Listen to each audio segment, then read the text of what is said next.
The top stories tonight in Y News. Malacanang is confident that the blended learning system for school year 2020 to 2021 will be successful, while the Department of Education considers the opening of classes in public schools today a great victory for the education sector. The Philippine National Police installs a police assistance center in barangays as classes reopen. Also, the PNP Anti-Cybercrime Group will monitor possible cyberbullying in online classes. Meanwhile, authorities beef up security on 2 islands in Zamboanga City after they received intel reports of possible Abu Sayyaf kidnapping. Task Force PhilHealth eyes more complaints to be filed against airing officials over the PhilHealth mess. The Department of Health has signed an agreement for the conduct of Afghan clinical trial in the Philippines. And according to the DOH, the clinical trial for the Japanese flu drug might start this week. Meanwhile, the Philippines is now number 19 among countries turned upside down by the coronavirus pandemic. Auckland, New Zealand moves to alert level 1 on Wednesday. But according to Treasury, moving Auckland to alert level 1 tonight instead of Wednesday would save $28.5 million in economic losses. Meanwhile, in the USA, an attending physician in the Walter Reed National Military Medical Center criticized U.S. President Donald Trump in a tweet after he briefly left the hospital to greet his supporters outside in a drive-by. And MCGI UNTV Health Facility in Bulacan opens with conducive features for COVID-19 patients. Good evening, Philippines and the world. Today is Monday, October 5, 2020. I am Harleen Delgado. Join us in the next hour as we deliver today's top stories around the country and in other parts of the world. I'm Angelo Castro III. We are also seen in 1,935 satellite monitoring centers nationwide and via live streaming worldwide through the UNTV News and Rescue social media accounts and our website, untvweb.com. I am William Theo.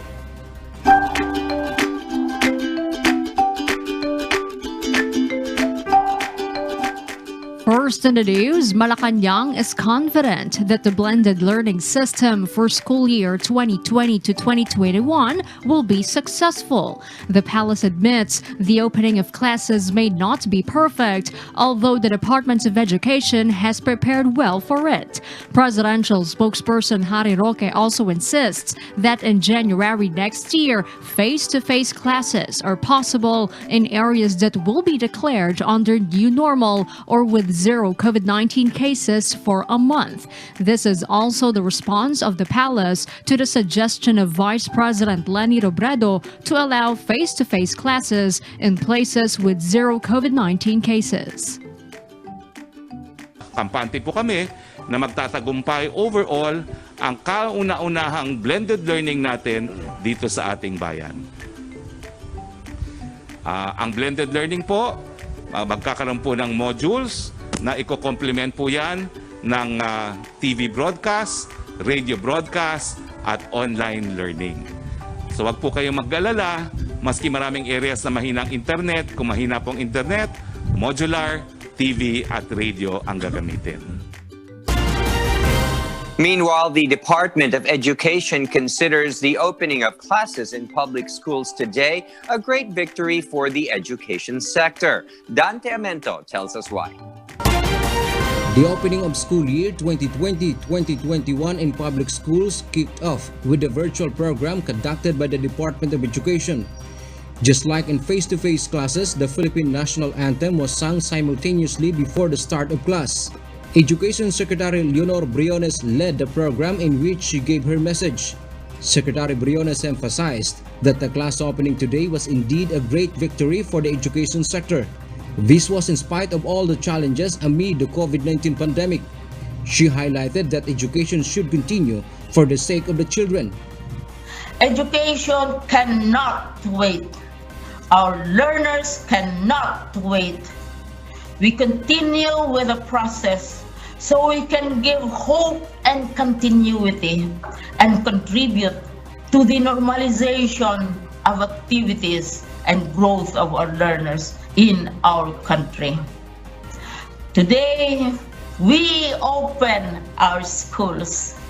Today, we claim victory over the destroyer, COVID-19.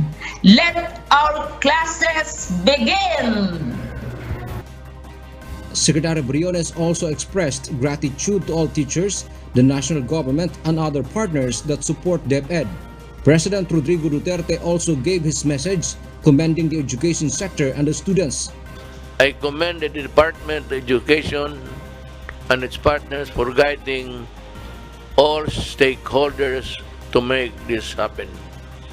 May this school year be marked with strong hopes and optimism that effective learning will take place even amidst the odds and challenges. For now, DepEd has not yet reported if there was a failure of class opening in different parts of the country. DepEd, however, admits it is still in the period of adjustment, but it can handle possible problems in the future. We will face now itong challenge of the learning process throughout the school year, and it will be a year of adjustment, feedback, learning, victories and challenges. But we are confident that the resilience of the Department of Education and our partners. DepEd will still accept late enrollees until November 21 this school year, as students should complete 80% of the school calendar, which will end on June 11, 2021. DepEd calls on parents to have their children enroll before the November 21 deadline to avoid hassles. Dantiamento, UNTV News and Rescue. We serve the people. We give glory to God. Teachers and learners in two barangays in Binyan City, province of Laguna, are happy as classes reopen today. Our Laguna correspondent, Mac Cordova, will tell us why. Teachers and students in two barangays in Binyan City, Laguna now have access to free Wi-Fi, thanks to the cooperation between DepEd and two internet service providers. Learners and teachers in the two barangays, Langkiwa and Malaban, can now use the free Wi-Fi for the blended learning system used this school year 2020-2021. Every barangay in Binyan City will also have access points, which can accommodate up to 6,000 students each. This is part of the efforts of the city government, which aims to provide free Wi-Fi connection for educators and learners this school year, when face-to-face classes are still out of the picture. For free Wi-Fi connections, students and teachers will be given a username and a password. But according to City Mayor Armand Dimagila, the Wi-Fi connection will be open for the public during the evenings. Mac Cordova, UNTV News and Rescue, Laguna. We serve the people. We give glory to God. The Philippine National Police installs a police assistance center in barangays as classes resume. Also, the PNP Anti-Cybercrime Group will monitor possible cyberbullying in online classes. Our police correspondent, Alea Ilaga, reports why. The Philippine National Police will deploy 2 policemen in each police assistance desk situated in barangays to implement police visibility in the area. They are tasked to monitor not only the observance of minimum health protocols, but also the strict implementation of city ordinances.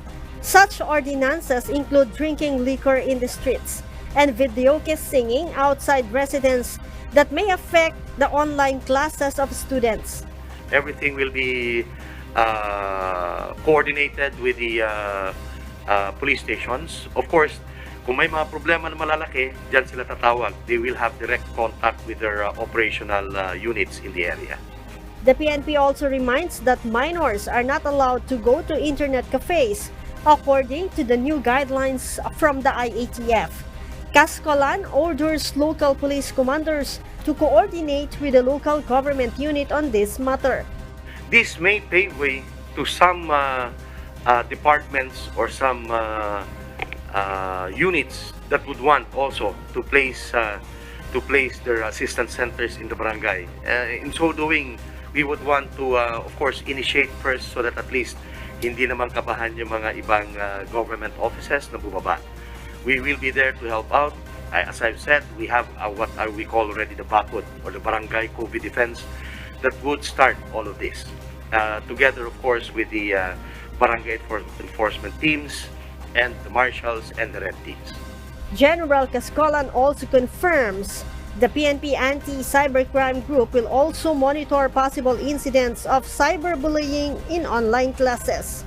Yung ating ACG is actually surfing at the same time, looking for those who will be affecting the use of the internet by our students. The PNP chief underscores that parents must report immediately to the Anti-Cybercrime Group any incident of cyberbullying. Leia Ilagan, UNTV, News and Rescue. We serve the people, we give glory to God. Authorities beef up security on the islands of Limaong and Sakol in Zamboanga City. This was after Joint Task Force Zamboanga received intel report that the Abu Sayyaf group would kidnap or hostage teachers in the city. According to Colonel Antonio John Divina Gracia, Joint Task Force Zamboanga commander, the two islands are the ASG's entry points from Basilan. He adds it's possible that the terrorist group would use teachers as human shield. Authorities have assigned 4 to 8 security escorts for teachers who will come from Zangali and head for Limaong and Sakol Islands. Schools are monitored and guarded by Kafgu and Marines round the clock. The Philippine Navy and the Philippine Coast Guard also continue to patrol the waters of Zamboanga. Threats of bombing are also high in Region 9 aside from kidnapping. A threat of terrorism as well as kidnapping. So that is why we coordinated with the Joint Task Force Commander, Colonel Divina Gracia, because we want to ensure teacher safety during travel to the island schools and other critical areas. Meanwhile, the country's Department of Health says that 2,291 new cases were reported today, the most in the National Capital Region with more than 800, followed by Batangas with 140. That raises the total confirmed cases of coronavirus infection in the Philippines to 324,762. Now we are placed 19th among countries worst hit by the pandemic, just below Italy by 567 cases, but above Turkey by over 300 confirmed cases. The country is left with 45,799 active cases. Of that number, 85.6% are in mild condition, while 9.2% are asymptomatic. We have lost 64 more patients. But through our fervent prayers, medical interventions, and sacrifices of our medical frontliners, 87 more people have won their battle against the invisible enemy. That brings the total recoveries nationwide to 273,123. Thanks be to God. Let's now take a closer look at the updated count of coronavirus cases around the world. The COVID-19 pandemic has now reached a total of almost 35.2 million confirmed cases in 188 countries, regions, and sovereignties. That's after more than 304,000 additional cases were reported across various countries. The fast-spreading disease has claimed more than 1.03 million lives, while over 24.5 million patients across the globe have recovered from the new coronavirus infection, thanks be to God. The party-less coalition in the lower chamber of Congress questions the removal of their president as deputy speaker.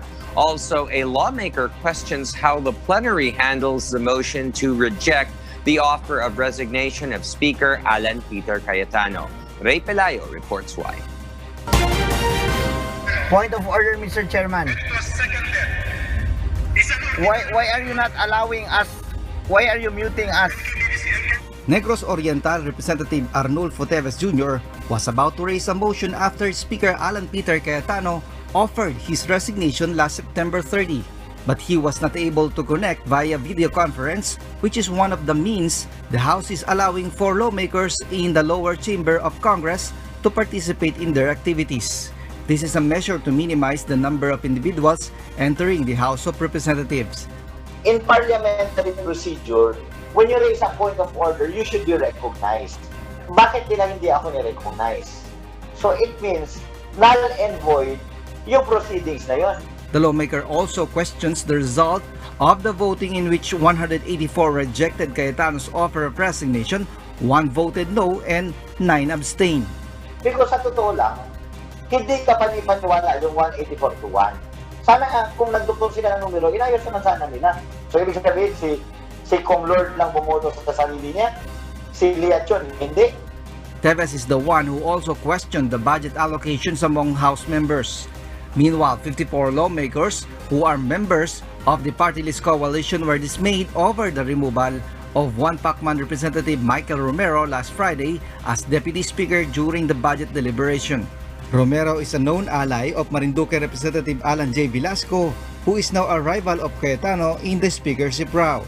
Romero was replaced by Capiz Representative Fredenil Castro, who is an ally of Speaker Cayetano. Party list coalition is the representative of various sectors in the country.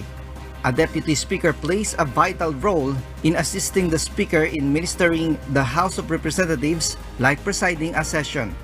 Velasco called on Cayetano to step down on October 14 as what had been agreed in their recent meeting with President Rodrigo Duterte. Cayetano and Velasco has a term sharing agreement a year ago with 15 and 21 months term respectively. But a Nakalusugan Party List Representative Mike Defensor said that the motion to declare the speakership vacant should come from Velasco's camp because Cayetano will not resign. Ray Pilayo, UNTV News and Rescue. We serve the people, we give glory to God. The task force created by President Rodrigo Duterte to investigate the alleged anomalies within the embattled Philippine Health Insurance Corporation or PhilHealth sees more complaints to be filed against erring officials this week. In today's Senate hearing on the proposed 2021 budget of the Department of Justice, Secretary Menardo Guevara said they are eyeing more complaints to be filed before the Office of the Ombudsman in the coming days in connection with the controversial Interim Reimbursement Mechanism or IRM of PhilHealth.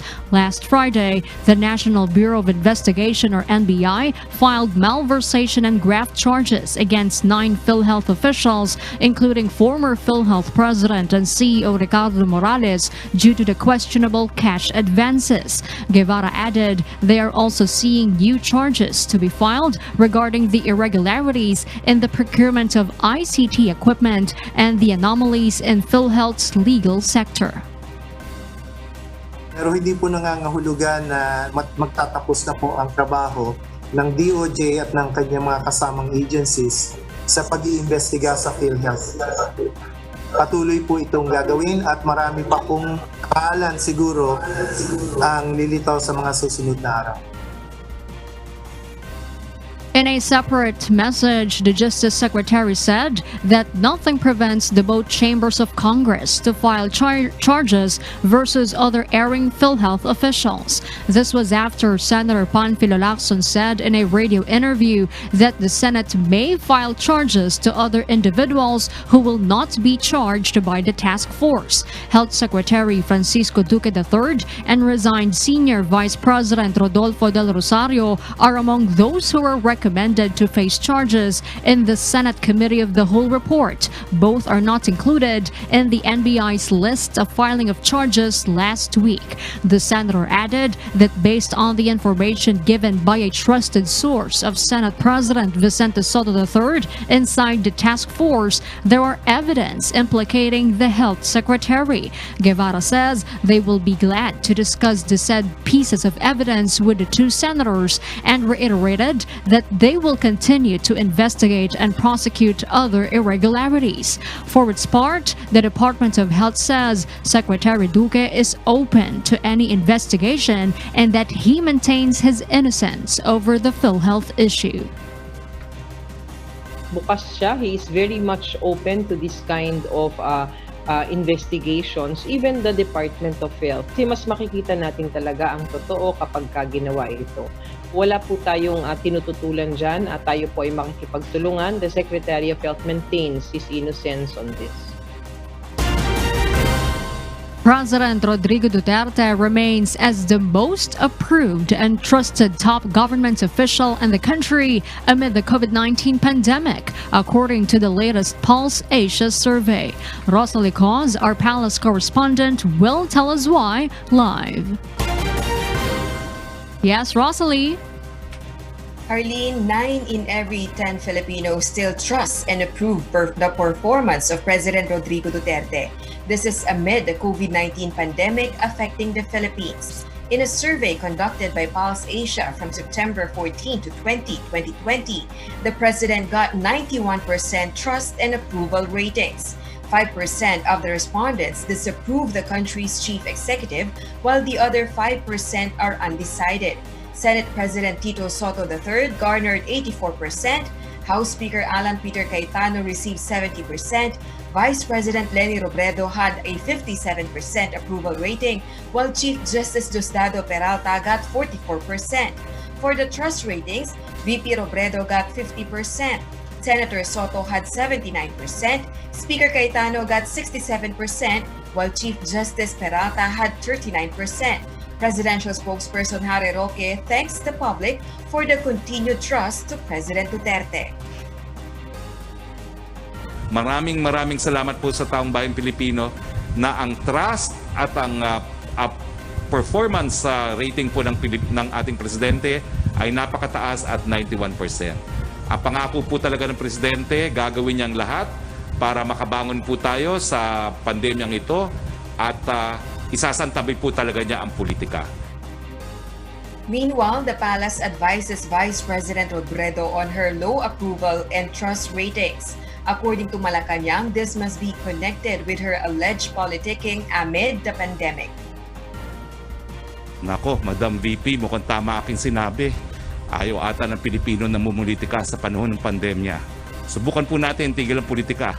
Baka po tumaas ng mas mataas sa 50% ang trust rating at mas mataas pa po sa 57% ang performance rating. Harleen? Rosalie, where is President Duterte now? Is he in Davao City? And what is his schedule? Harleen, President Duterte is in Malacanang and has a meeting with high-ranking officials of the Interagency Task Force. He is expected to deliver his public address later this evening. Harleen? All right, thank you so much. Rosalie Cos reporting live.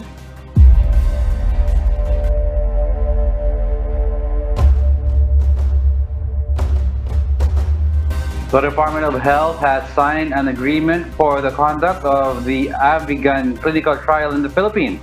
And according to the DOH, the clinical trial for the Japanese flu drug might start this week. Our health correspondent, Aiko Miguel, tells us why. The Japanese government sent 199,000 Afghan tablets to the Philippines last August, but the conduct of the clinical trial for this drug got delayed as there were requirements that still needed to be completed. According to Undersecretary Maria Rosario Vergere, the Afghan trial might start this week. Napirmahan na po ang clinical trial agreement. Ito po ay pinirmahan ng Department of Health through our Secretary, Francisco T. Duque III. And also, napirmahan na rin ng UP Manila at Chancellor. Yun pong Memorandum of Agreement already has been signed The DOH says a database is being prepared for the assessment of the results that will be issued for the conduct of trials. Once the required processes are completed, the Afghan trial will immediately start to be participated in by 100 COVID-19 patients in the country.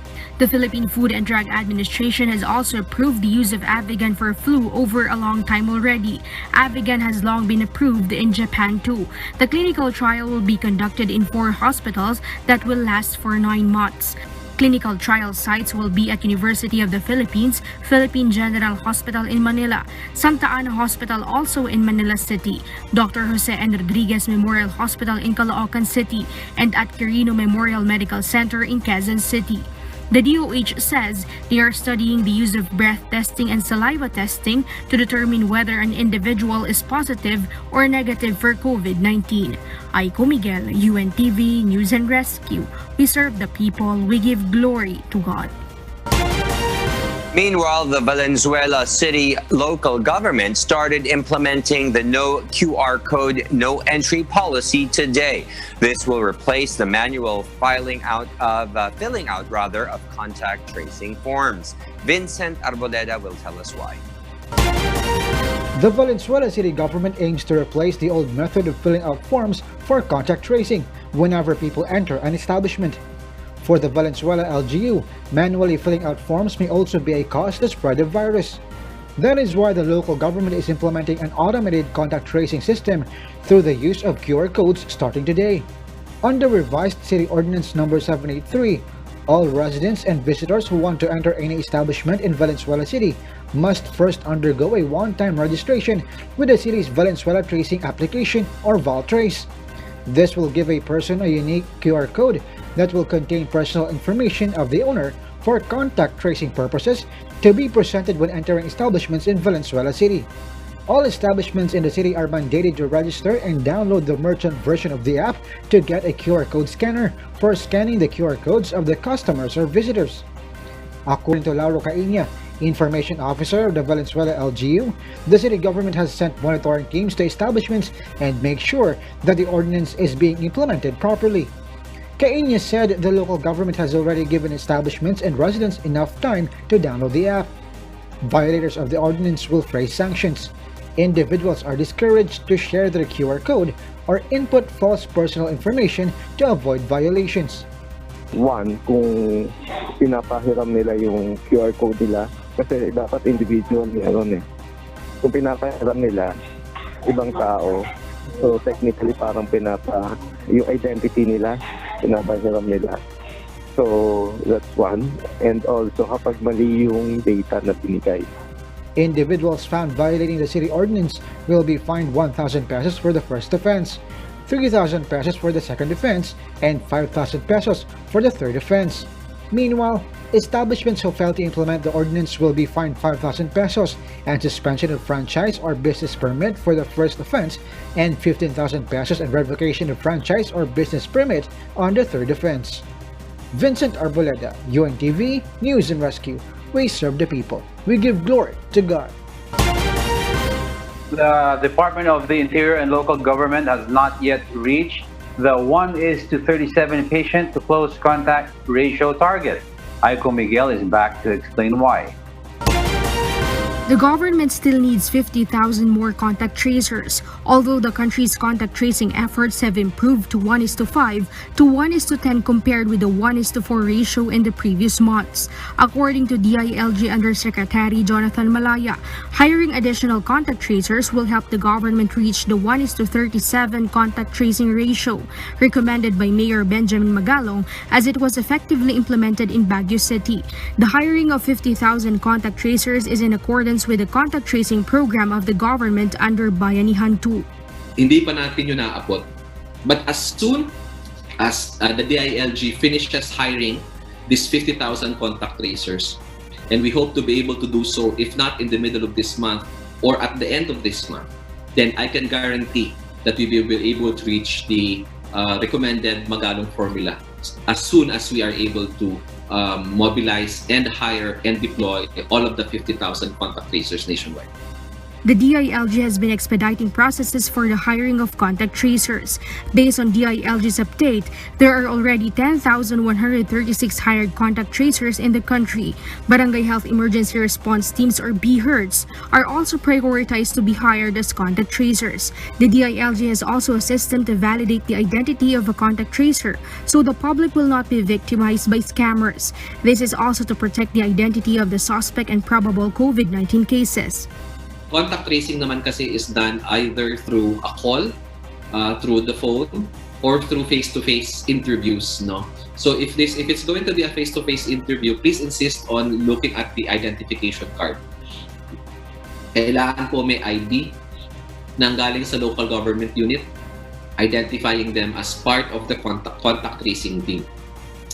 But of course, alam naman po natin na ang daming scam sa mga panahon ngayon. The DILG and the DOH previously have issued warnings against scam.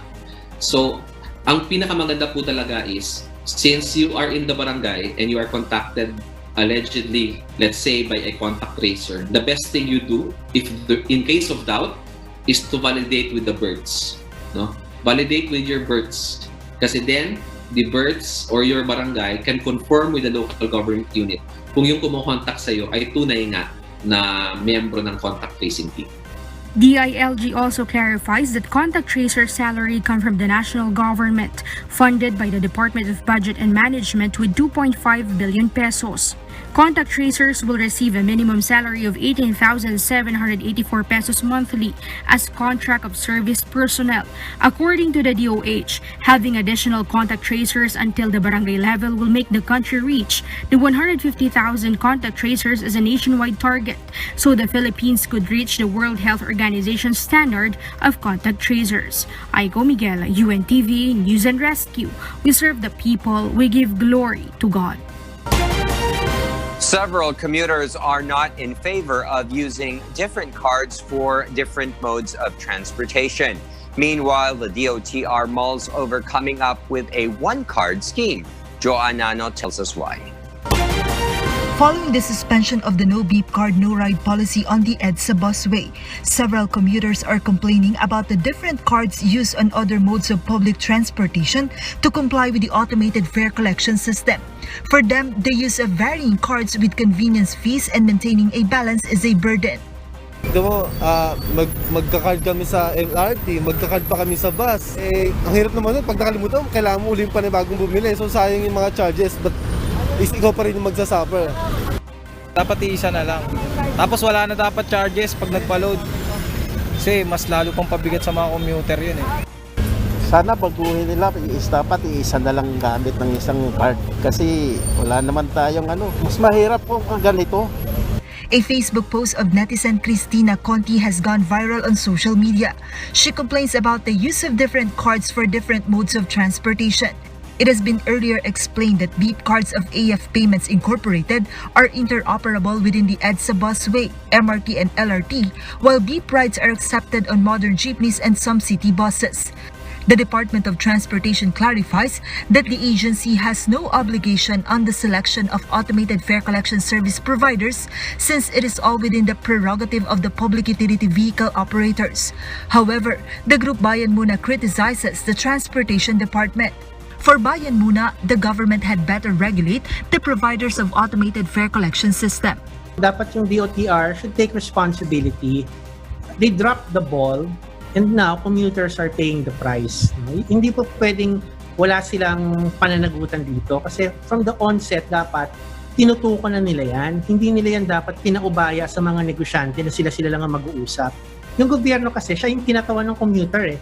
Siya yung tinatawan ng public. Hindi pwedeng wala siya sa usapan. The DOTR discloses that talks are underway with 3 possible automated fare collection system providers who offer much cheaper costs. Transport officials also say they will be considering to organize the interoperability of automated cards so commuters could use them on various modes of public transportation. DOTR will now look into lahat ng yan, ng mga what you call this AFCS provider. Kung ano yung scheme nila. Basta kami, we maintain na dapat yung pasahero, hindi niya dapat sinushoulder ang cost ng system. Hindi pa masahe lang.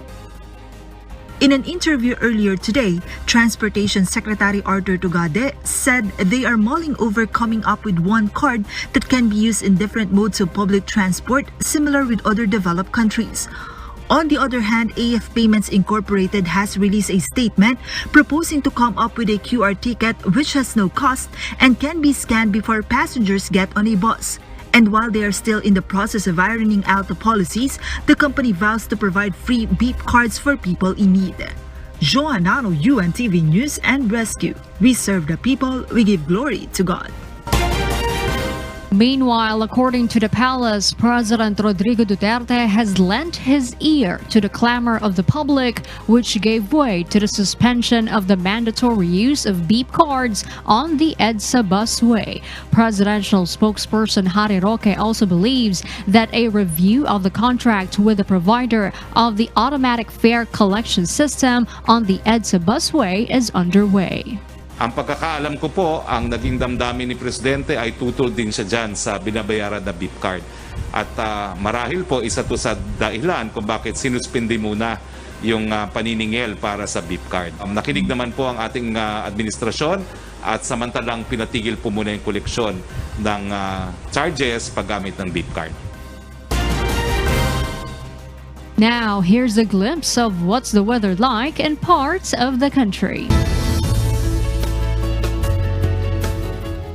A low-pressure area, or LPA, will affect parts of the country. State Weather Bureau Pagasa says as of 3 p.m. today, the LPA was located 600 kilometers east of Infanta, Quezon. Meanwhile, another LPA was located at 515 kilometers west of Coron, Palawan. The LPA and the southwest monsoon will bring cloudy skies with scattered rain showers and thunderstorms over Visayas, Bicol Region, Mimaropa, Zamboanga Peninsula, Bangsamoro, and Socsargen. Meanwhile, the northeasterly surface wind flow will bring partly cloudy to cloudy skies with isolated light rains over Cagayan Valley and Apayao, while Metro Manila and the rest of the country will experience partly cloudy to cloudy skies with isolated rain showers or thunderstorms due to localized thunderstorms or the southwest monsoon.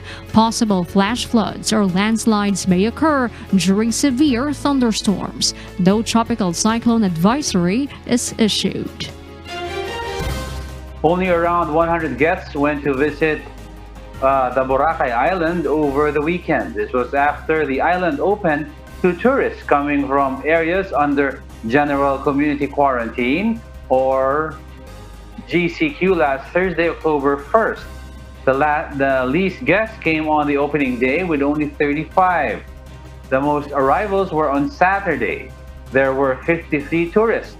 Authorities say that people are still afraid of the danger of contracting COVID-19 while on vacation. But the Aklan provincial government assures health protocols are strictly implemented on Boracay, like requiring a negative RT-PCR test result from non-Aklan residents. A popular tourist destination has remained COVID-19 free since May. The government ensures there are sufficient facilities and response teams in case anyone develops symptoms of coronavirus infection. Some establishments have opted to drop the prices of their services and accommodation to compensate for the tourist spending for a swab test. At napagkasunduan na para ma-offset yung RT-PCR test na medyo may kamahalan, ay nag-agree ang mga tour operators at saka tourist establishments na magbibigay sila ng as much as 75% discount on room rates. Meanwhile, about 30,000 workers on the island are expected to return to their jobs as the island begins to open. Although now, many have not been able to return to work because of the 50% operational capacity implemented in hotels and accommodation facilities on the island. A group of farmers is claiming that the Rice Tariffication Law has caused the buying price of palay to go down. Vincent Arboleda will tell us why. The Federation of Free Farmers says that uncontrolled rice importation and uncertainty in the policy of the Department of Agriculture particularly in the Rice Tariffication Law, have caused the price of palay to go down.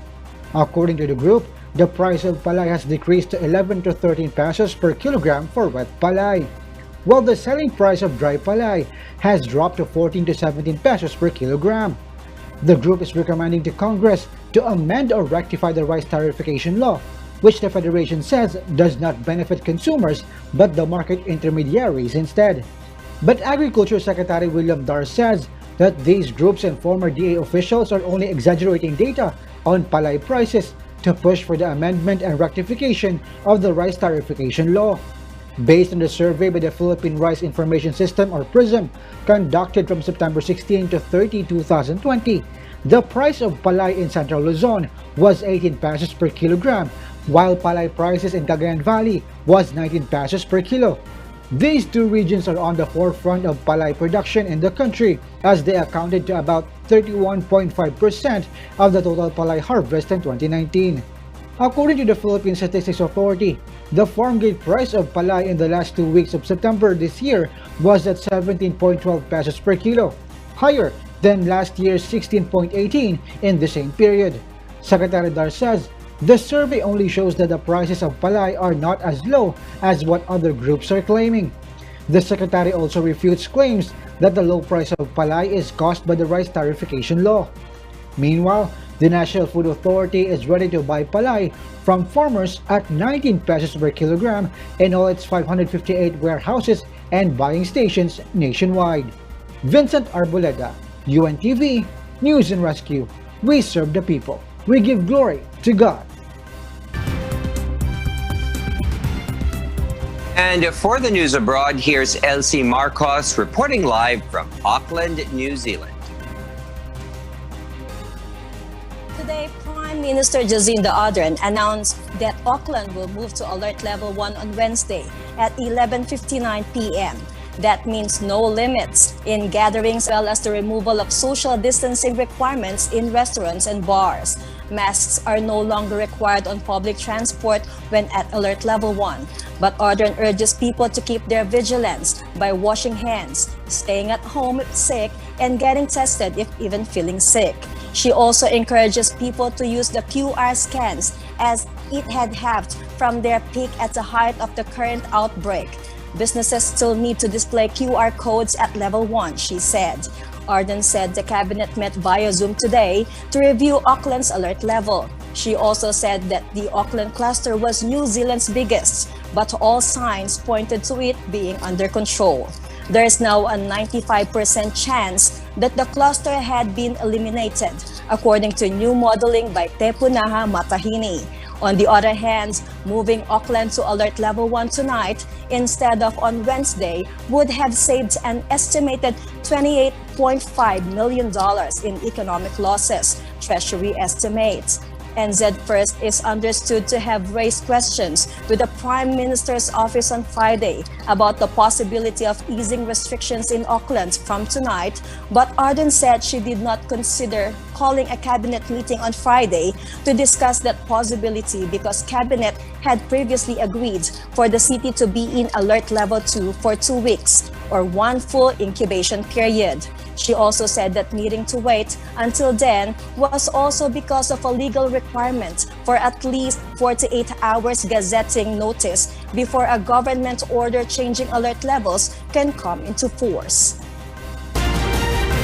The federal government of Australia grants 10,000 additional places for first home buyers in Australia, which gives them support to purchase a new home. One of our Queensland, Australia correspondents, Mavian Dog, will tell us why live. Maeve? Elsie, as of today, the Australian federal government will help 10,000 more first home buyers in Australia to purchase a new home with only a deposit of 5% and in turn rebuild the country's economy and create more jobs.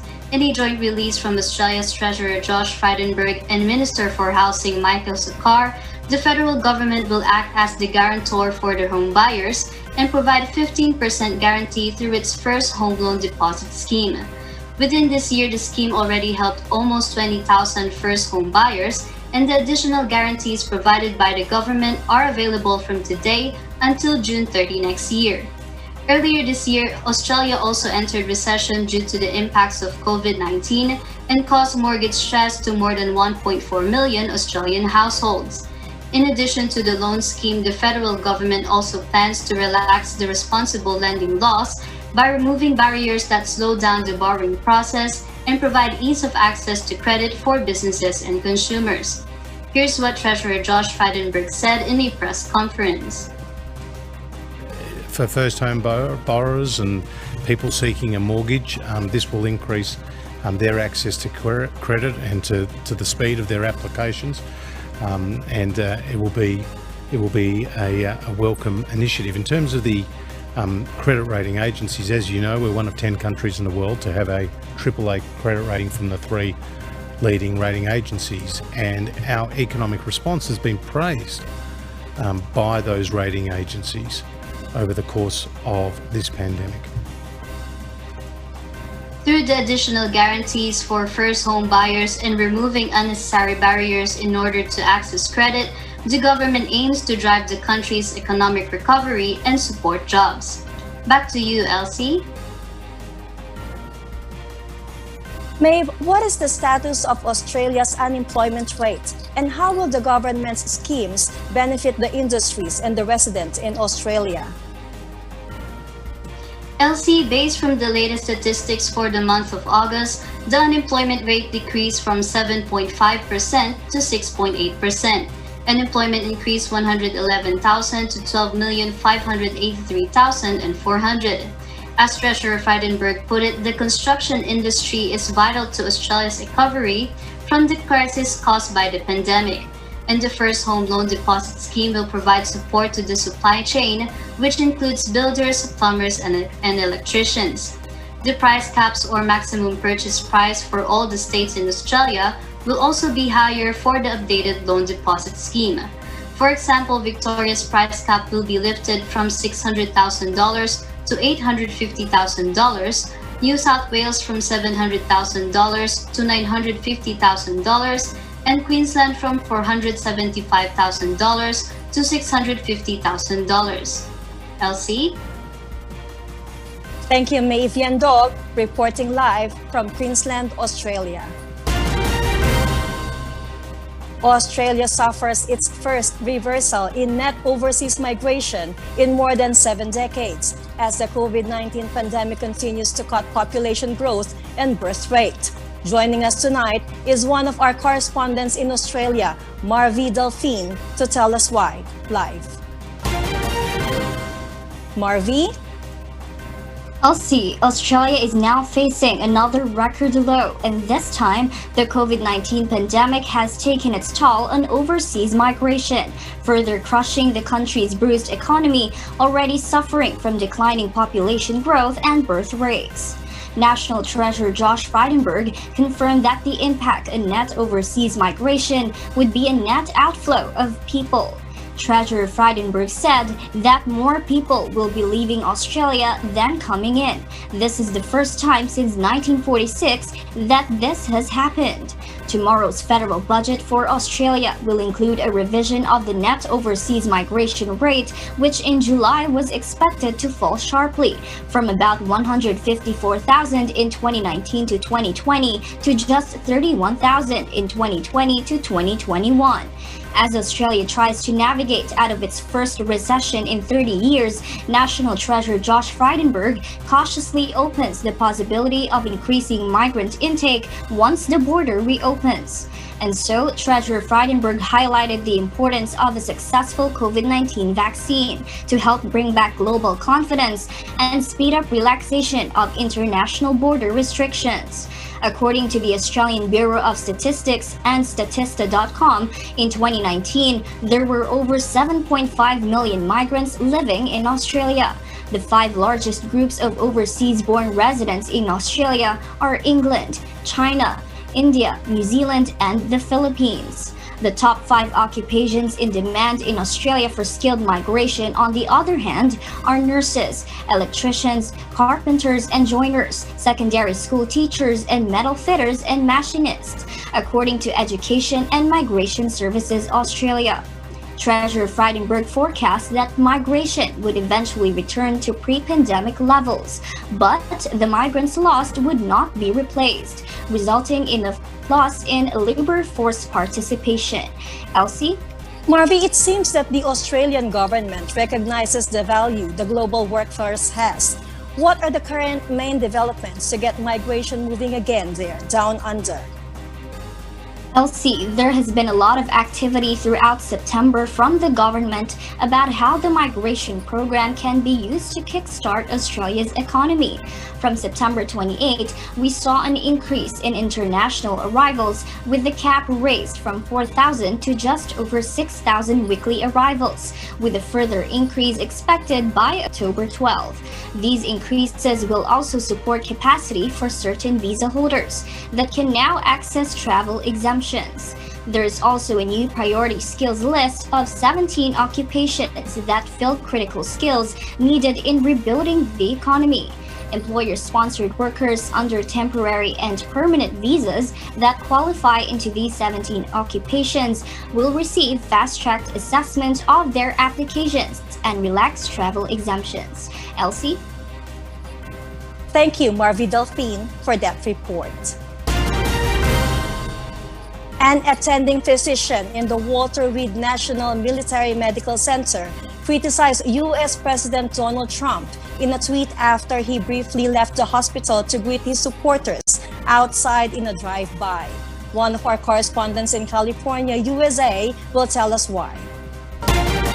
In a show of commanding image to the public, U.S. President Donald Trump left Walter Reed National Military Medical Center with his security details on Sunday so he could ride in an SUV and wave to the cheering supporters outside the hospital.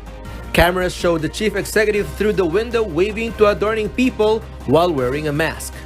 The drive-by photo ops are done after Trump's daughter tweeted a photo of the president hard at work, even at the hospital, to show that her father is fighting for the American public, especially at the critical stage of his campaign. Dr. James Phillips, an attending physician at the Walter Reed, criticized Trump's short drive-by trip as a risk to the lives of Secret Service agents who were with the president inside the vehicle while all wearing protective gears. According to Dr. Phillips, the SUV is not only bulletproof, but hermetically sealed against chemical attacks, which makes transmission of the infectious virus high. A series of cabinet and Senate members came out positive as well after Trump announced that he and wife Melania Trump were tested positive with COVID-19, among which are top aide to the president Hope Hicks, assistant to the president Nicholas Luna, former counselor to the president Kellyanne Conway, Trump's campaign manager Bill Stephen, and Trump's debate sparring partner Chris Christie. 3 Republican senators also were tested positive. These are Thom Tillis of North Carolina, Ron Johnson of Wisconsin, and Mike Lee of Utah. According to internal reports from the White House, there are now more than 200 persons identified that were exposed to the president either during the debate or nomination of the new Supreme Court Justice. In a second medical briefing early Sunday, Navy Commander Dr. Sean Conley, who attends to the president, said that even though Trump has had at least 2 concerning drop in oxygen levels, they are still hoping he could be discharged as early as Monday in the U.S. Sonicos, UNTV News and Rescue, USA. We serve the people. We give glory to God.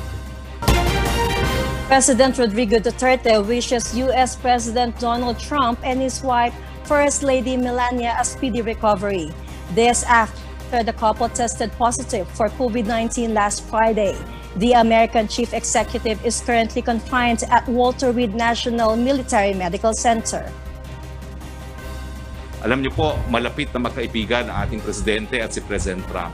At ang mensahe po ng presidente, he wishes President Trump and his wife, First Lady Melania, a full and speedy recovery.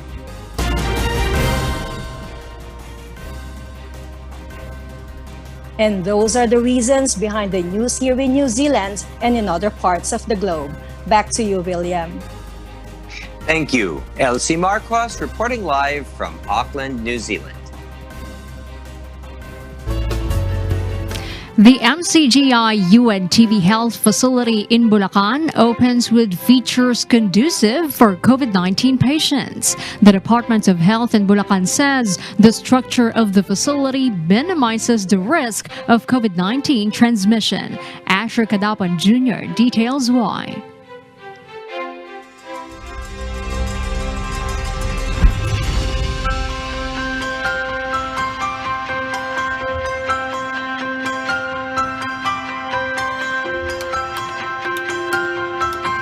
The Members Church of God International or MCGI UNTV Health Facility was successfully launched in Malolos, Bulacan today. The facility houses 32 individual isolation rooms, each with its own toilet, television set, intercom, and CCTV camera. According to Malolos Mayor Gilbert Gatchalian, all these features contribute to a safe and conducive quarantine facility for probable and mild COVID-19 patients. I am so impressed kasi this is my third time na umikot dito sa facility na ito, and sabi ko nga one of the best kasi aside from doon sa individual rooms, having individual mga comfort rooms, mayroon kayong mga pamamaraan para lalong mapanatili na ligtas hindi lamang yung patient sa loob kundi pati yung community sa labas. Bulacan Governor Daniel Fernando, on the other hand, expresses gratitude to MCGI and UNTV for the construction of the health facility. I'd like to congratulate ang ating UNTV, Kuya Daniel, Brother Eli, sa inyong pagsusumikap na mabigyan ng magandang pagtakbo ng buhay ang ating lalawigan ng Bulacan. So, napakaganda po. At nagpapasalamat tayo sapagkat nasusuportahan ninyo ang provincial government ng Bulacan tungo sa mga magagandang proyekto ng ating lalawigan. Bulacan Department of Health Development Manager Officer Dr. Jocelyn Joy Gomez meanwhile explains that aside from the individual rooms, the negative room pressure of the MCGI UNTV Health Facility lowers the risk factor for COVID-19 transmission. The facility is very good. Based on the standard ng DOH, talaga siya nako-comply. Especially yung mga separate rooms, talaga yung infection control. Mami-minimize talaga yung through the negative pressure. The MCGI UNTV Health Facility will be operated by 5 full-time doctors, 22 nurses, and 11 non-medical personnel. Ito kung kailangan silang i-admit, kailangan ng pasalidad, lalo na po ang mga tinamaan o nasalanta ng COVID-19. Kakalingain po natin sila dito.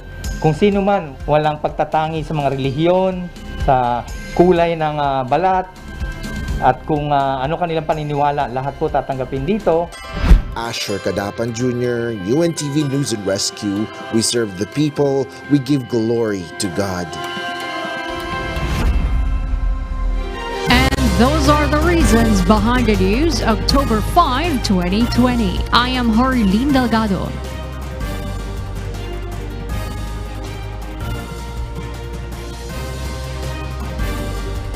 Reasons we deliver to you as they unfold. I'm Angelo Castro III. Because we need to know, we will always ask why. I am William Theo. We serve the people. We give glory to God.